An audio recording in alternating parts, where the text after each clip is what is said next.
안녕하세요. 누구나 AI, 활용해서 제작까지 12강 앱 인벤터로 번역기 앱 만들기 첫 번째 시간입니다.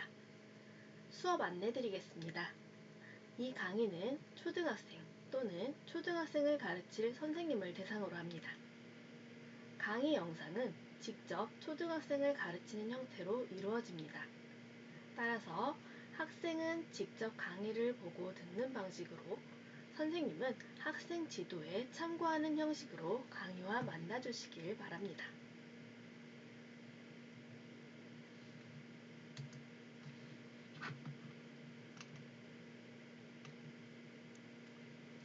학습 목표입니다.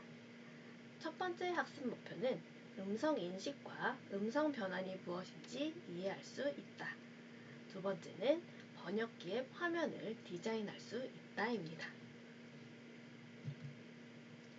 앱 인벤터로 번역기 앱을 만들기 위해서 우리 먼저 문제 상황을 살펴보도록 하겠습니다. 이번 방학에 드디어 스페인으로 가족여행을 떠납니다.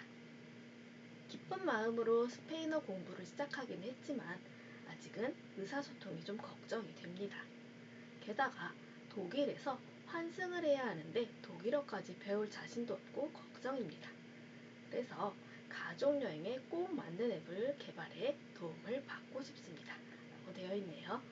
그렇다면 우리는 번역기 앱을 만들 때 어떤 언어들이 필요할까요? 여기에서 살펴보면 스페인으로 간다고 했으니까 스페인어가 필요하겠고요. 그리고 중간에 독일에서 환승을 해야 한다고 했으니 독일어를 번역할 수 있는 그 번역기 앱이 있으면 조금 더 편할 수 있겠죠. 그래서 우리는 우리 한국어를 스페인어 또는 독일어로 번역해주는 번역기 앱을 한번 만들어 보도록 하겠습니다. 먼저 첫 번째로 음성 인식이 무엇인지 알아보고 가도록 하겠습니다. 음성 인식이라는 것은 사람이 말하는 음성 언어를 컴퓨터가 해석해서 그 내용을 문자 데이터로 전환하는 처리입니다. 키보드 대신에 문자를 입력하는 방식인데요. 우리 카카오톡이나 시리, 빅스비 같은 곳에다가 마이크 버튼을 누르고 우리가 이야기를 하면 우리가 한 이야기를 문자로 바꿔주는 것들을 보신 적이 있을 거예요. 그런 것들이 음성 인식이라고 생각을 하시면 될 것 같아요. 두 번째로는 음성 변환입니다. 음성 변환은 컴퓨터가 기록되어 있는 문자 데이터를 음성으로 읽어주는 거예요. 반대로 아까 우리가 앞에서 카카오톡이나 빅스비 같은 곳에다가 마이크를 누르고 우리가 이야기를 했을 때 우리가 하는 말을 문자로 기록해주는 것이 음성 인식이었다면, 반대로 우리 들어온 문자를 읽어달라고 하면 읽어주는 기능들이 있죠. 그렇게 문자를 음성으로 읽어주는 것을 우리는 음성 변환이라고 이야기를 합니다. 그래서 문자 정보를 음성 정보로 바꿔주는 기술은 음성 합성이라고 하고요. 음성 변환은 그 텍스트를 음성으로 변환한 것이라고, 약간의 차이가 있지만 여러분들이 크게 구별하지 않아도 괜찮을 것 같아요.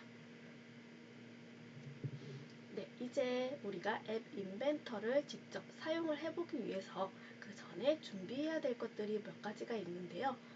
일단은 앱 인벤터는 우리 구글에서 만든 프로그램이에요. 그렇기 때문에 우리 크롬이 깔려 있어야 돼요. 구글 크롬이 깔려 있는 상태에서 우리가 앱 인벤터에 접속을 하도록 할 거고요. 혹시나 여러분들 컴퓨터에 이렇게 빨간색, 노란색, 초록색으로 되어 있는 크롬이 없다면 크롬을 먼저 좀 깔아주시면 좋을 것 같아요. 그리고 두 번째로는 구글 계정이 필요합니다. 구글 계정은 여러분들이 가지고 있어야 앱 인벤터에 접속을 할 수 있기 때문에 조금 이따가 뒤에서 제가 구글 계정 혹시 없는 친구들을 위해서 구글 계정 만드는 방법 알려드릴 테니까 구글 계정을 먼저 만들고 시작을 해보도록 하겠습니다. 세 번째로는 안드로이드 스마트폰이나 태블릿이 필요해요. 근데 안드로이드라고 적혀 있죠? 아이폰이나 아이패드로는 작동을 하기가 조금 어려운 부분들이 있어요. 그래서 여러분들이 아이폰이나 아이패드가 아닌 다른 갤럭시라든지 LG라든지 다른 스마트폰 아니면 태블릿 탭들을 준비를 해주시면 좋겠습니다. 그리고 마지막으로 우리 어플을 하나 여러분들이 설치를 해야 되는데요. 이 안드로이드 준비되어 있는 안드로이드 스마트폰이나 태블릿에 앱스토어, 여러분들은 구글 스토어겠죠? 네, 플레이 스토어에 들어가시면 MIT AI2 컴패니언이라는 앱이 있어요. MIT AI 정도만 쳐도 아마 지금 보시는 것처럼 이런 그림이 있는 어플이 나타날 텐데요. 이 어플을 설치를 해주셔야 합니다. 그래서 구글 계정을 만드는 거, 안드로이드 스마트폰을 준비를 해서 MIT AI2 컴패니언까지 우리가 설치를 해주는 거, 여기까지 준비가 되어야 우리가 앱 인벤터로 앞으로 어떤 것들을 만들어 볼 수 있기 때문에 여기까지 좀 준비를 해주시면 좋겠습니다. 먼저 그러면 우리 구글 계정을 한번 만드는 거 알아보도록 할 텐데요. 여러분들이 조금 전에 그 크롬을 접속을 하시면요. 아마 처음 접속하시면 이런 화면이 뜰 거예요. 아무것도 없는 브라우저가 뜰 텐데요. 크롬 브라우저에서 가장 오른쪽 상단에 로그인이라고 되어 있는 버튼이 있어요. 이걸 한번 눌러보시면요. 네, 보시면 로그인 할 수 있게 되어 있는데 우리는 아직 계정이 없는 상태잖아요. 그래서 여기 계정 만들기를 클릭을 해주시면 됩니다. 계정 만들기를 클릭하시면 개인용, 자녀 계정, 직장 또는 비즈니스용이라고 나와요. 근데 여러분들은 아직 초등학생이기 때문에 혼자서 이 계정을 만들 수가 없어요. 그래서 개인용으로 가입을 하시려면 여러분들이 부모님께 도움을 받아야 되고요. 여기 자녀 계정으로 만드는 것도 부모님께서 해주실 수가 있을 거예요. 그래서 여러분들이 아직 구글 계정이 없다면 부모님들께 부탁을 해서 여러분들 구글 아이디 하나씩 만들어 놓고 시작을 했으면 좋겠습니다. 그래서 혹시나 아직 계정이 없으신 분들은 잠시 화면을 멈춰서 놓고 구글 계정 만든 후에 뒤에 해야 할 일들을 같이 해보면 좋겠고요. 개인용으로 만든다고 들어가시면 네, 여기 이렇게 개인 정보들을 입력을 하도록 되어 있죠. 그래서 여기서 쭉 하라는 대로 따라서 가면 되고요. 혹시나 영어로 나타난다면 여기 써 있는 곳에서 네, 여기서 언어를 한국어로 바꿔주시면 여기 있는 내용들이 한국어로 나타나게 될 거예요. 그래서 저도 개인정보기 때문에 지금부터 여러분들과 함께 사용할 계정을 하나 만들어 보도록 할 건데요. 잠시 저도 화면을 멈춰 놓고 계정을 만든 후에 돌아올 테니 여러분들도 여기에서 화면을 잠시 멈춰 주시고 여러분들의 계정을 만들어서 다시 이곳으로 돌아와 주시면 되겠습니다.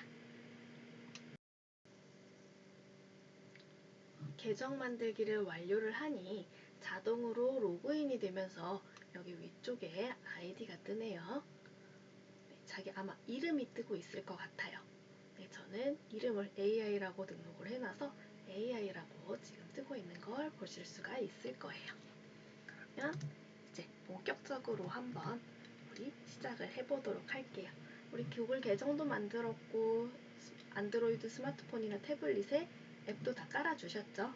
네, 앱 아직 안 깔으셨으면 잠시 멈추고 앱도 빨리 깔아주시면 좋겠고요. 네, 이번 시간에 우리가 실제로 해봐야 되는 내용은 이제 번역기 앱 화면을 한번 만들어 볼 거예요.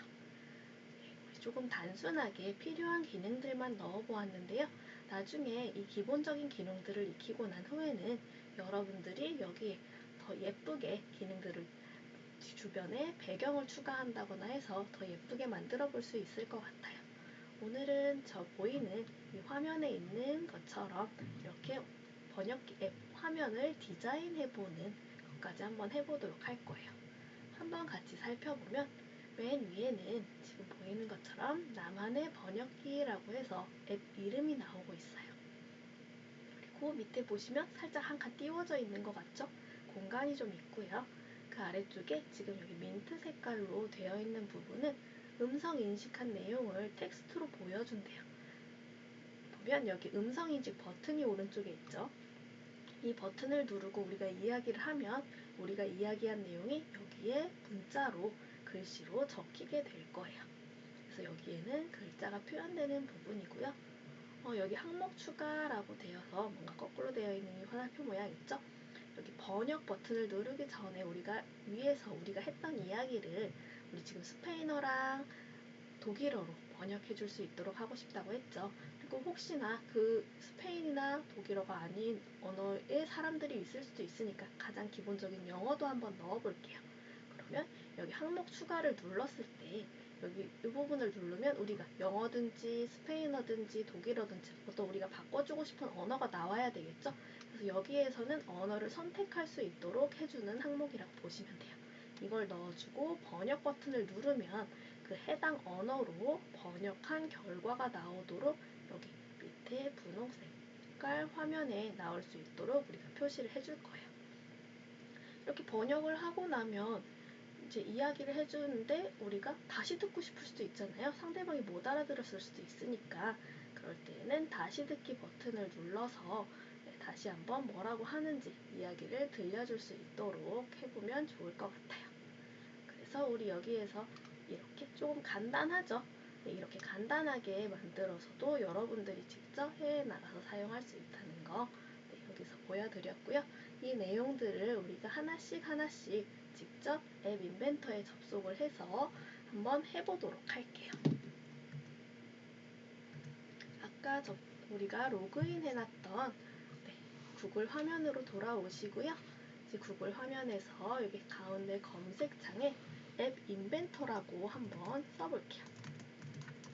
앱 인벤터라고 입력을 해주면 가장 위에 보시면 MIT 앱 인벤터라고 영어로 되어 있을 거예요. 이 부분을 클릭을 해주시면 됩니다.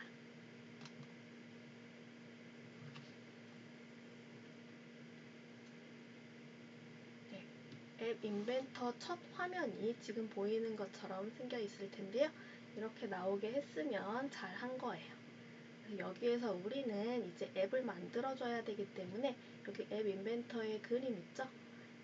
저기 왼쪽 위에 가장 윗부분에 앱 인벤터 그림이 있고 그 옆에 보면 주황 색깔로 Create Apps라고 되어 있어요. 이 부분을 클릭을 하면 앱을 만들 수가 있어요. 그래서 우리 여기를 한번 클릭해 볼게요.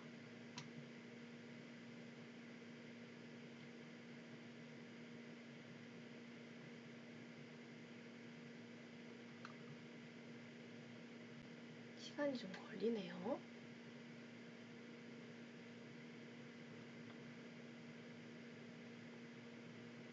여러분들은 나왔나요?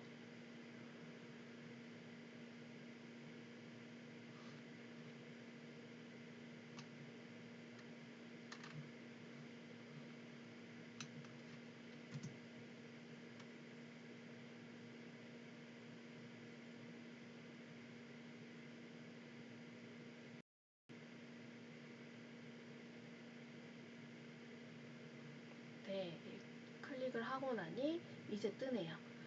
로그인을 해달라고 뜨는데 보시면 우리 조금 전에 가입했던 그 아이디가 뜨는 거 보이시죠? 네, 그래서 자기 아이디 있는 거 보이실 거예요. 이거 클릭해 주시고요. 그래서 계정이 꼭 미리 만들어져 있어야 합니다. 네, 영어로 나오는 이런 것들은 그냥 넘어가도록 할게요. 이제 이거 다시 안 보여줘도 된다고 저는 체크를 하고 컨티뉴 버튼을 누르겠습니다. 그리고 닫아줄게요. 화면이 며칠 사이에 좀 바뀌었네요. 지금 보이는 화면이 저는 지금 다 영어로 나오고 있는데요. 혹시나 여러분들이 한글로 나오고 있다면 그대로 두셔도 되고요. 혹시 저처럼 지금 화면에 있는 모든 메뉴들이 영어로 나오고 있다면 좀 활용하는데 불편할 수 있을 것 같아서 이거 한글로 바꿔볼게요. 여러분들 아이디가 오른쪽 맨 위에 나오고 있을 텐데요. 그거 옆에 보시면 지금 잉글리시라고 되어 있죠. 네, 이 부분을 클릭해서 우리 한국어로 바꿔줄게요.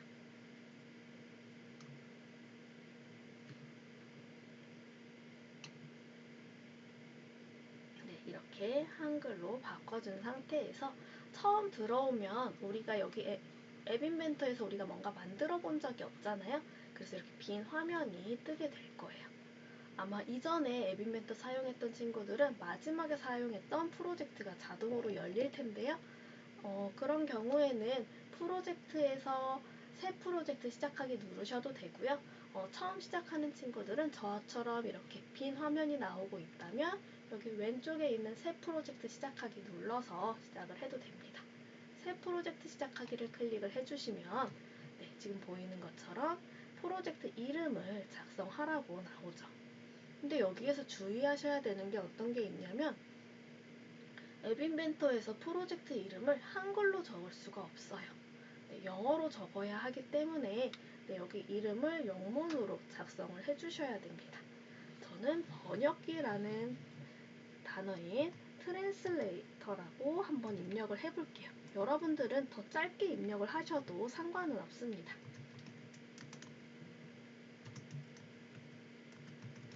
저는 트랜슬레이터라고 입력을 했고요. 그래서 확인 버튼을 눌러줄게요. 그러면 이름이 생기고 바로 이렇게 화면이 넘어가는 거 보이시죠?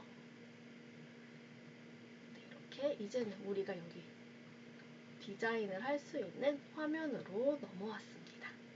자, 여러분들도 여기까지 되셨나요? 이렇게 되고 나면 전반적으로 한번 살펴볼게요. 가장 왼쪽에는 팔레트라고 해서 여기에서는 우리가 그 앱 인벤터 화면에다가 담을 수 있는 여러 가지 버튼이라든지 이미지라든지 이런 여러 가지 것들을 다 여기에서 가져다가 쓸 수가 있어요. 그래서 이 가장 왼쪽에 있는 걸 우리가 팔레트라고 부르고요. 가운데를 우리가 뷰어라고 부릅니다. 뷰어는 이 화면 보이는 것처럼 스마트폰이 가상으로 나와져 있죠.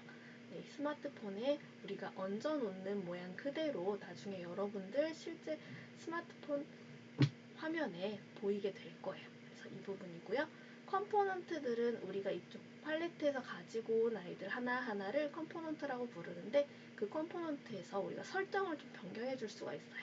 아까 보시면 뭐 뒷 배경에 색깔이 들어가 있는 경우도 있고 글씨를 어떤 걸 쓰기도 했고 했잖아요. 그런 것들을 해줄 수가 있습니다. 그리고 속성 같은 경우에는 우리가 집어넣은 컴포넌트 어떤 것들을 변경시켜 줄지 여기에서 해주는 거예요. 하나씩 같이 해보면서 넘어갈게요. 일단은 이 스크린 이 상태에서 저는 좀 모든 내용들을 가운데로 정렬을 해주기 위해서 여기 보시면 오른쪽에 속성에서 수평 정렬이라고 되어 있는 거 있죠. 이 수평 정렬이 전부 다 우리 왼쪽 정렬로 일단은 되어 있는 상태예요. 그럼 모든 글씨나 이런 박스들이 다 왼쪽에 가서 붙을 텐데 저는 기본적으로 모든 애들이 가운데 와서 붙을 수 있도록 가운데로 바꿔주고 시작을 할게요. 속성에서 가운데 수평 정렬을 가운데 3으로 설정을 해주세요. 이제 그리고 나면 이제 우리 첫 번째 화면에서 우리 첫 번째 뭘 넣어줬어야 됐죠? 기억나시나요? 네, 보시면 첫 번째 맨 윗줄에 우리 앱 이름을 넣어줬어야 됐죠? 네, 이거 한번 검정 색깔 배경에 가운데 나만의 번역기라고 써있는 이 앱 이름을 한번 넣어줘 보도록 할게요. 여기 왼쪽에 팔레트에서 사용자 인터페이스 부분에 쭉 내려와 보시면 여기 레이블이라는 애가 있어요. 레이블을 클릭해서 이거를 스마트폰으로 쭉 드래그를 하시면 여기 파란 색깔 바가 생기죠? 네, 이쪽에다 바가 생기면 내려 놓으시면 돼요. 그럼 제가 조금 전에 우리가 수평 정렬을 가운데로 해놨기 때문에 레이블 텍스트가 바로 한가운데 붙는 거 보이시죠? 네, 이렇게 해주시면 되고요. 여기에다가 우리가 이제 이름도 쓰고 뒤에 배경도 바꾸고 이런 것들을 해줘야 될 거예요. 일단은 배경 색깔이 아까 검정색이었죠. 그래서 여기 오른쪽에 속성에 보시면 배경색이라는 애가 있어요. 여기 레이블이 클릭되어 있는 상태인 거 보이시죠? 레이블에서 배경 색깔은 제가 검정색으로 해줄게요. 여러분들 다른 색깔로 해주고 싶으시다면 다른 색깔로 해주셔도 괜찮습니다. 그래서 검정색 만들어주시고 글자 크기는 지금 딱 봐도 너무 작을 것 같아요. 그래서 24로 되어 있는데 저는 한 20 정도로 키워볼게요. 그리고 쭉 내려와서 여기 넓이 우리 너비 같은 경우에는 조금 전에 봤었던 화면 보시면 화면 꽉 차게 왼쪽에서 오른쪽까지 꽉 차게 들어가 있는 거 보이시죠? 이렇게 꽉 차게 넣어주고 싶어요. 근데 스마트폰마다 우리 사이즈가 다르잖아요. 가로 사이즈가 다 달라서 우리가 아예 숫자를 지정해버리면 스마트폰마다 그게 사이즈가 다르기 때문에 깨질 수가 있어요. 그래서 너비에서 뭘 선택해주면 되냐면요. 부모 요소에 맞추기를 해주면 위에 있는 스크린에 있는 상태 전체 사이즈에 맞게 들어가거든요. 그래서 부모 요소에 맞추기로 바꿔주시고 확인을 눌러주세요. 텍스트에는 우리 여기 어떤 내용 들어가면 좋겠냐면 나만의 번역기라고 써주고 싶은데요. 한번 적어볼게요. 나만의 번역기라고 적었는데 글씨가 안 보이죠? 왜 안 보일까요?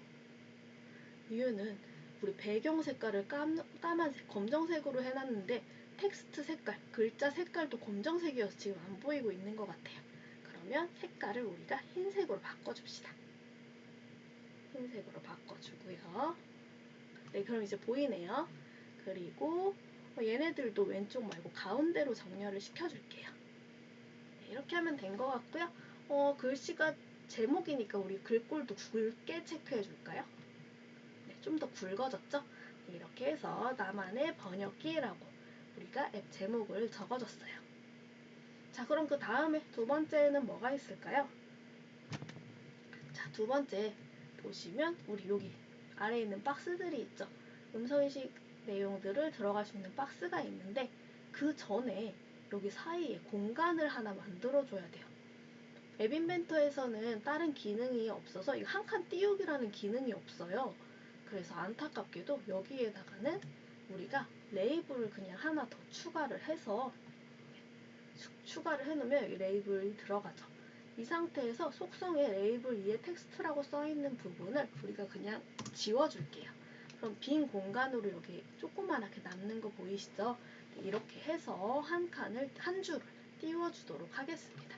그래서 여러분들 레이블 2 같은 경우에는 지금 특별한 용도가 있는 게 아니라 우리가 앱에서 한 줄 띄우는 용도로 사용했다는 거 기억을 좀 해주세요. 네, 세 번째로는 우리가 실제로 이제 음성인식, 이 음성인식 박스를 만들어줘야 되겠죠? 지금 보면 네모난 박스가 하나 들어가 있고 그 옆에 보면 버튼 하나가 들어가 있어요. 얘네 두 개를 나란히 옆으로 넣어줘야 되는데 조금 전에 제가 여기 한 칸 띄우는 기능이 없다 그랬잖아요. 그것처럼 앱 인벤터에는 옆으로 바로 넣어줄 수 있는 기능도 없어요. 이것도 하나를 더 추가를 해줘야 합니다. 무엇을 추가해주면 되냐면요. 여기 왼쪽에 팔레트에서 레이아웃이라는 애가 있죠. 보시면 수평 배치, 스크롤 가능 수평 배치, 수직 배치 뭐 이런 것들이 있는데 우리 가로로 놓는 걸 수평이라고 하죠. 그래서 수평 배치를 클릭을 해주시고 얘를 여기 밑으로 슝 가지고 오면 네모 박스가 하나 생겨요. 그리고 우리 조금 전에 위에 한 칸 띄워놔서 좀 띄워져서 그려져 있는 거 보이시죠? 네, 이렇게 해서 수평 배치를 해주시고 속성은 얘네들 이제 이렇게 수평 배치를 해줘야만 여기에다 가로로 두 개를 넣을 수가 있어요. 한번 해볼까요? 그렇지 않으면 제가 만약에 레이블을 추가한다고 했을 때 3번 텍스트를 추가를 하고 4번 텍스트를 옆에다가 넣고 싶은 거죠. 레이블을. 아무리 해도 안 들어가는 거 보이시죠? 네, 그래서 이렇게는 넣을 수가 없다. 그래서 이렇게 넣을 수가 없기 때문에 우리는 항상 이 가로로 넣어주고 싶으면 수평 배치라는 버튼을 컴포넌트를 먼저 가지고 와야 한다라는 것을 알 수가 있고요. 여기까지 하고 나면 얘는 사실 가지고 오기는 했는데 우리가 뒷배경으로 뒤에다 얘네 가운데로 가로로 배치해주기 위한 거기 때문에 뭔가 특별히 들어가 있는 건 보기가 좋지 않을 것 같아요. 그래서 여기 컴포넌트에서 수평 배치 다시 클릭을 해주신 다음에 수직 정렬은 가운데로, 그리고 배경 색깔이 지금 뭔가 회색깔로 들어가 있죠? 배경 색깔 없애주겠습니다. 배경색 없음. 그리고 너비는 양쪽 끝까지 쭉 갈 수 있게 위에서 있었던 제목하고 마찬가지로 부모 요소에 맞춰줄게요. 네, 이렇게 하면 넓은 칸이 생겼고 이건 수평 배치 블록이기 때문에 여기 안에다가 이제 여러 개를 가로로 넣을 수가 있게 됩니다. 우리 그럼 이 안에 들어가야 되는 아이는 보시면 여기 텍스트를 입력을 할 수 있게 되어야 되니까 텍스트 박스라는 애가 들어가면 좋을 것 같아요. 그리고 여기 버튼을 하나 넣어줘야 되겠죠? 두 개를 순서대로 넣어줘 볼게요.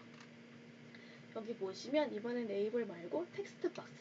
텍스트 박스를 집어넣으면 우리가 이 레이블에다가 집어넣은 건 눈으로 볼 수만 있어요. 스마트폰에서는. 근데 텍스트 박스는 나중에 실제로 스마트폰에서도 우리가 글씨를 입력을 할 수가 있습니다. 그래서 여기서는 텍스트 박스를 넣어주고요. 텍스트 박스가 들어왔고 그 다음에 그 옆에다가 우리 이제 버튼을 넣어줘야 되죠. 버튼도 팔레트에 보시면 맨 위에 버튼이라는 애가 있어요. 사용자 인터페이스에 버튼을 가져다가 이제 옆에 들어가는 거 보이시죠? 파란 선이 오른쪽에 생겼죠?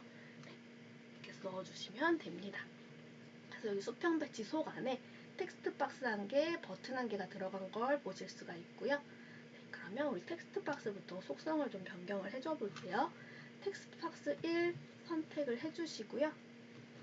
제가 아까 만들었었던 그림 같은 경우에는 민트 색깔을 넣어줬죠. 배경 색깔을 여기에 있는 것들 중에서 여러분들이 선택을 해주셔도 되고요. 마음에 들지 않으면 여기 사용자 지정에서 해주실 수도 있어요.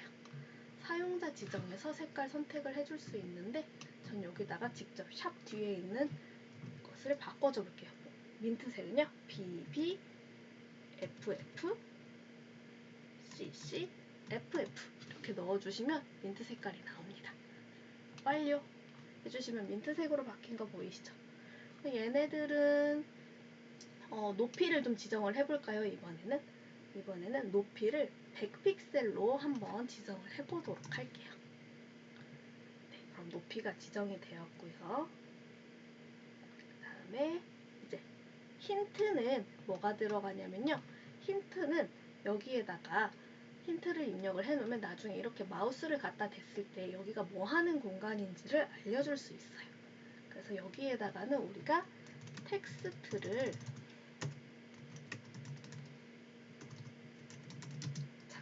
작성하거나 음성 인식 버튼을 클릭하고 말하세요 라고 입력을 해줄게요. 그러면 실제 여기 써지지는 않지만 마우스로 올려서 얘가 뭐 하는 데지? 라고 찾아보면 이렇게 텍스트를 작성하거나 음성인식 버튼을 클릭하고 말하세요 라고 나올 거예요. 이렇게 해주면 되겠고요.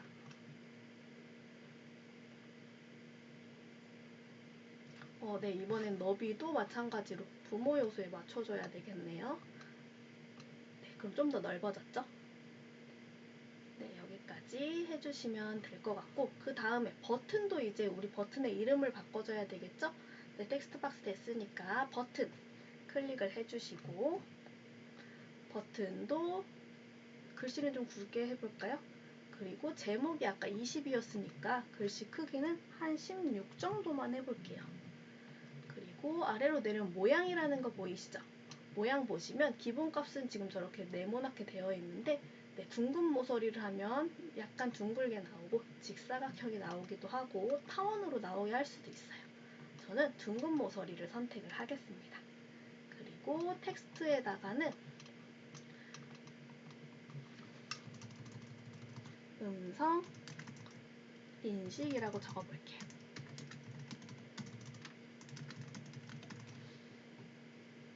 이렇게 적고 네, 그럼 가운데 밖으로 오는 거 보이죠? 네, 이렇게 해주면 될 것 같습니다. 여기까지 되셨죠? 이제 그 다음에 우리가 뭘 해야 하는지 한번 보면 이제 여기 항목 추가 버튼 누르면 네, 영어, 스페인어, 독일어 이런 것들이 나와야 되고 번역 버튼을 클릭하면 이 해당하는 언어로 바꿔주는 거 우리 해줘야 됐었죠?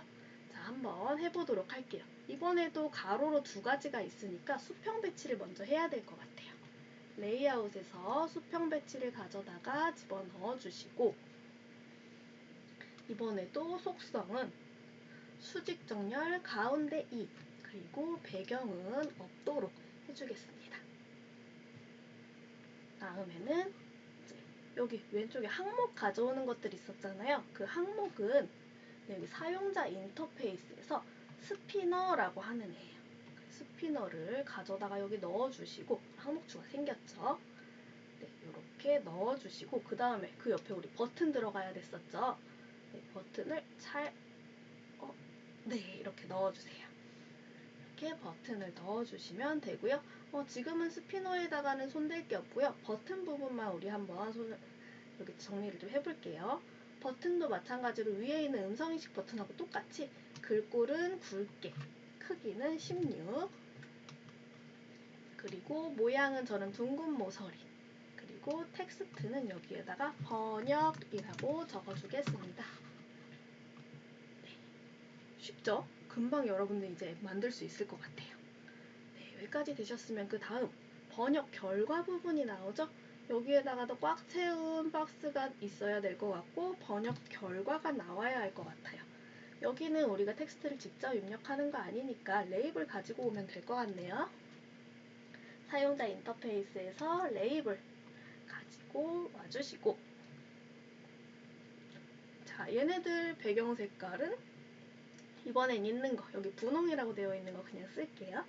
그리고 글씨는 한 15 정도면 되려나요?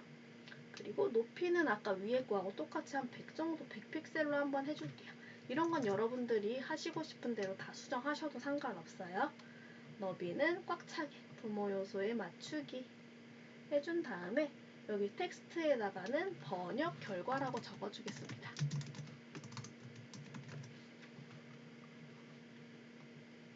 네, 됐죠?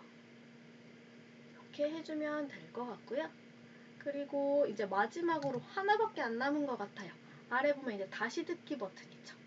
다시 듣기 버튼을 만들어 줄게요. 이번에도 버튼에서 하나 가지고 오시고요. 네, 버튼에서 우리 위에 있던 버튼처럼 글꼴은 굵게, 글자 크기 16, 그리고 텍스트에다가 다시 듣기 해주시면 되겠습니다. 이번에는 그걸 안 해줬네요. 모양도 둥근 모서리. 이렇게 해주면 다 된 것 같네요. 자, 여기까지 되셨으면 거의 다 끝났어요. 이거 말고 이제 뭐가 더 있어야 되냐면요. 우리 여기 얘네들을 실제로 음성 인식하고 우리가 변환하고 이제 번역해줘야 되잖아요. 걔네들도 여기에다가 가지고 와서 세팅을 해줘야 되는데요. 얘네들은 실제로 여기 화면에서 보이는 애들은 아니지만 작동만 하면 되는 거죠. 그래서 이 미디어에 들어가시면 음성인식, 음성변환, 그리고 번역이라는 트랜슬레이터가 있어요. 얘네들을 하나씩 가지고 와볼게요. 스마트폰에다 가지고 오면 얘네들이 여기 화면에 보이는 애는 아니기 때문에 아래쪽에 이렇게 보이지 않는 컴포넌트라고 해서 뜰 거예요. 하나, 둘, 네, 음성변환, 트랜슬레이터까지 이렇게 가지고 와주시면 됩니다. 이렇게 가지고 와주시고 나면 네, 이제 다 됐어요. 다 끝났고요. 여기까지 해주신 다음에 자, 컴포넌트들 보면 이름들이 쭉쭉쭉 나와 있는데요. 이 이름들을 우리가 수정을 해주는 게 나중에 우리가 프로그래밍을 하기가 조금 더 수월할 것 같아요. 그래서 잠시 제가 네, 이 내용들은 우리가 지금 막 다 했었던 내용들을 같이 봤었고요. 네, 여기 보시면 이제 이름들을 수정을 해줘야 되는데요. 레이블 1은 레이블 앱 제목으로, 2는 안 바꿔줘도 될 것 같고 텍스트 박스도 지금 바꿔줘야 되는 애들이 레이블 앱 제목, 버튼 음성 인식, 버튼 번역 결과, 다시 듣기 번역 요 정도 바꿔주면 될 것 같아요. 한번 같이 바꿔볼게요. 바꾸는 건 어렵지 않아요? 레이블 1을 앱 제목이라고 바꿀 거니까 레이블 1 클릭하시고 이름 바꾸기 해주신 뒤에 레이블 앱 제목 하고 확인 눌러주시면 바뀝니다. 이렇게 해서 네, 여러분들이 이름을 쭉 바꿔주시면 될 것 같아요. 네, 여기 화면 보여드릴 테니까 이 화면 보시면서 여러분들이 이름을 쭉 바꿔 놓으시면 될 것 같습니다. 네, 여기까지 하면 오늘 수업은 네, 마무리됐고요. 다음 시간에 이어서 실제로 여기에다가 프로그래밍을 한번 해보도록 하겠습니다. 수고하셨습니다.